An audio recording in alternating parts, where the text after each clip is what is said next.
এই যে আমাদের এখানে ইরির আবাদ হয় কিছু কিছু মেশিনের পানি দিয়ে, কিন্তু আমাদের এখানের রাস্তাঘাট খুবই একটা সচল নয়, পাকা নয়, কাঁচা রাস্তা, রিক্সা ভ্যান বড় গাড়িগুলো আসতে চায় না। এই কারণে আমাদের এখানে ফসলের দাম আমরা কম পাই, কৃষকরা ন্যায্য মজুরি পায় না।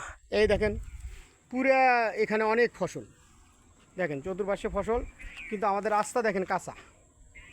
এই রাস্তাটা বরাবর এখান থেকে প্রায় 10 কিলোমিটার রাস্তা, এদিকেও কাঁচা এদিকেও কাঁচা, মানে এখানে কোনো উন্নয়নের ছোঁয়া লাগে নেই। এই কাঁচা রাস্তা দিয়ে অনেক সময় গাছ আছে ঠিকই দুই পাশে দিয়ে, কাঁচা রাস্তা দিয়ে বড় গাড়ি আসতে পারে না, মাঝে মাঝে খাদ হয়ে গেছে। এই রাস্তাটারও মেরামত করা উচিত।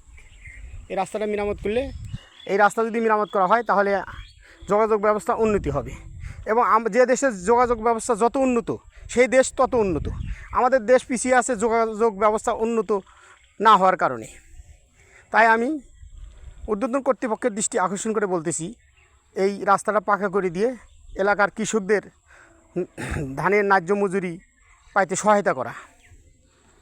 দেখেন এই যে ধান, সব জায়গাতেই ধান, ধান আর ধান, রাস্তা কিন্তু কাঁচা, কিন্তু গাড়ি আসে না। এই কারণে এখানে ধানের দাম কম।